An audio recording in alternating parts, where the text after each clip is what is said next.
Ikalimang kabanata. Gabi na at bilog pa ang buwan. May kausap ang pinuno ng Nangungse. At sinabi nito na ipinadala ko na ang Mangnae sa lugar. Ang kahulugan ng Mangnae ay bunsong anak. At sumagot ang pinuno na sige, naintindihan ko na. At umalis na ang aninong kausap ng pinuno. Habang iniisip nito kung ito ay ang Black Flower League, Guimyondok, sumapit na ang umaga. Nakahiga pa din at nakapikit ang ating bida habang nasisikatan na ng araw ang kanyang mukha.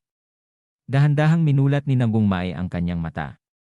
Inilapit ni Master Guimyondok ang kanyang nakakatakot na muka sa muka ni Nangungmai. Pinagpawisan at nanlaki ang mata nito. Isang saglit pa ay pareho silang napatalon sa gulat. Mabilis na pumasok sa pinto si Instructor Yang Junghyuk. Tulala lang ito nang makita sila. Nagulat din ang dalawa sa bigla ang pagpasok nito. At tumighim si Master Guimyondok at tinanong si Nangungmai kung gising na ba ito. Sumagot naman ito na gising na siya. Pagtatakang sinabi nito na bakit daw andito siya habang kumakamot sa ulo. Tinanong ito ni Master Guimyondok kung hindi ba nito naalala. At gaano nito naalala? Panandali ang nag-isip ito at sinabi na sinubukan kong itulak ang aking mga kakayahan sa limitasyon. Habang iniisip na hindi ako dapat mabigo habang kinakamot ang kanyang pisingge at nag-iisip pa kung ano pa ang mga nangyari. Nagsalita na si Master Guimyondok na kung tama siya, hindi na nito maalaala. Napakamot sa ulo si Nangungmai at tumugon na tama ito. May ibinulong si Master na ginawa niya ngayon, hindi naman ito napakinggan niya. Sinabihan ni Master Guimyondok na maaaring hindi mo matandaan, ngunit pumasa ka. Mukhang mas maayos ka na, kaya lumabas na tayo at batiin ang iba pang membro. Patanong na sinabi sa isip nito na nakapasa siya. Sa Snake District Campus, ang mga bata ay nasa gitna ng pinagsasanayan na arena. Napansin ni Moyong Bo na paparating na sila. Maya-maya pa ay nasa harapan na sila ng apat habang papunta na si Nangungmai naman ay sasama na sa pila. Sinabi ni Master Guimyondok na ngayon kayong 5 ang kumakatawan sa ahas, dagdag pa niya na kahit ano pa ang kahirapan. Kailangan mong lumipat bilang isa at tuparin ang iyong misyon, nagtatakang tanong ni Nangungmai anong misyon. Agad na itinanggi ni Master Guimyondok habang ito ay gulat na gulat sa mga sinabi nito at nagtatakang tinitingnan ni Instructor Yang Junghyuk. Sabi pa ni Master Guimyondok na ito ay hindi isang misyon kundi isang proseso ng pagkatuto. Agad na sumagot ang mga bata na ang narinig nila ay ito ay misyon. Agad naman nagpaliwanag si Master Guimyondok na may seryosong mukha. Na ang isa daw sa kanila ay kailangan pumili ng pinuno. Nagulat ang mga bata sa kanilang narinig. Pero sabi niya ang pinuno ay may pananagutan sa pagtulong sa kanya bilang isang guro at pamunuan ang grupo. Dagdag pa niya na hindi daw siya ang pipili ng leader. Sinabi naman ni Moyong Bo na kung ganun sino ang pipili ng magiging pinuno. Sumagot naman si Master na ang kailangan lang nilang gawin ay pumili ng gusto nilang magiging pinuno. Gagawin nila iyon para sa mga susunod na klase. Ang mga bata ay nagtataka at gulat na gulat sa narinig nila. Sabi pa niya na ang lahat ay susuriin sa loob ng 1 buwan.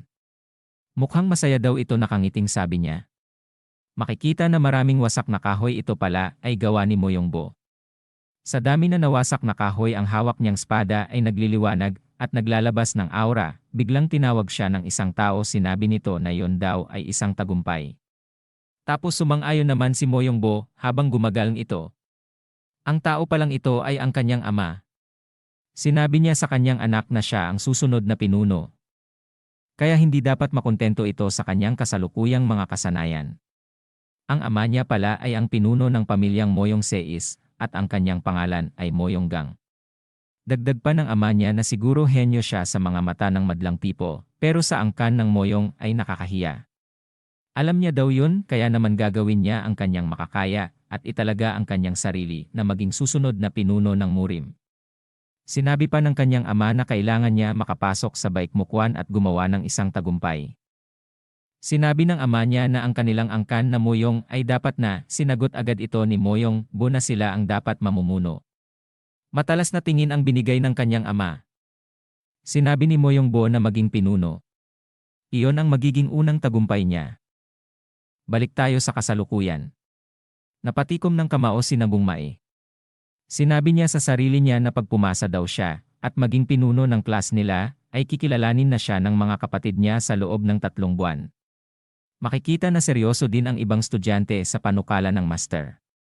Kaya sinabi na ng master na umpisahan na nila ang unang klase.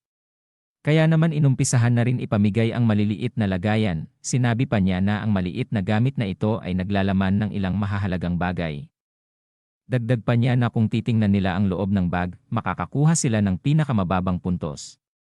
Tinuro na nga niya ang bundok na patutunguhan nila, at yun ay ang tuktok, kailangan nila dalhin ang bag dun. At kung sino mauna dun ay bibigyan niya ng mga puntos ayon sa pagkasunod-sunod nila sa pagdating.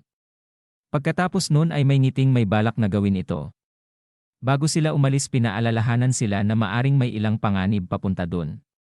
Pinasan na nga sa balikat si Master Gui Myeondok at pahabol na sabi ni instructor na magkita na lang sila pagkatapos.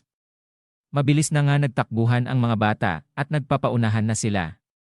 Habang si Nambung Mae ay nasa hulihan, ay isip-isip niya na kasing edadan lang niya sila pero ang pagitan ng antas nila ay malaki. Habang nasa unahan si Moyong Bo ay tumatalon habang tumatakbo nang biglang may naapakan itong isang patibong na kahoy na matilos na nakabaon sa lupa. Napatingin si Moyong Bo sa patibong at madali lang niya nasira ito ng kanyang kamay. Napatanong sa sarili niya kung bitag ba yun. Pero kung gagamitin niya ang pangloob na lakas ay kayang-kaya niya lampasan ito. Ang isang bata namang ito ay naiwasan ang malaking kahoy na papunta sa kanya. Habang nakasplit ang kanyang mga hita sa lupa. At si Kalbo naman ay hinarang ang mga pana gamit lamang ang kanyang kamay. At ang isa namang ito ay nagtatago lang sa likod ng puno habang nakahawak ang kamay sa ulo. Nang nakarating na si Nambung Mae sa lugar na puno ng mga bitag nagtataka kung ano ang nangyari sa lugar na yon. Sa isip-isip niya ay kung nalampasan ba nila ang sobrang daming bitag na ito. Dagdag pa niya sa pag-iisip niya na dapat niya na bang talikuran ang paghahangad sa posisyon ng pinuno. Habang naghihintay si instructor at master ay meron nga nauna. Ito pala ay si Moyong Bo. Sa isip ni instructor na si Moyong Bo pa lang ang andito. Pinabuksan na agad ni Master Gui Myeondok ang bag na binigay niya kanina. Habang binubuksan niya ang bag nagulat ito at napakagat ng labi nang makita niya ang laman ng bag. Dito na nagtatapos ang ika-5 kabanata.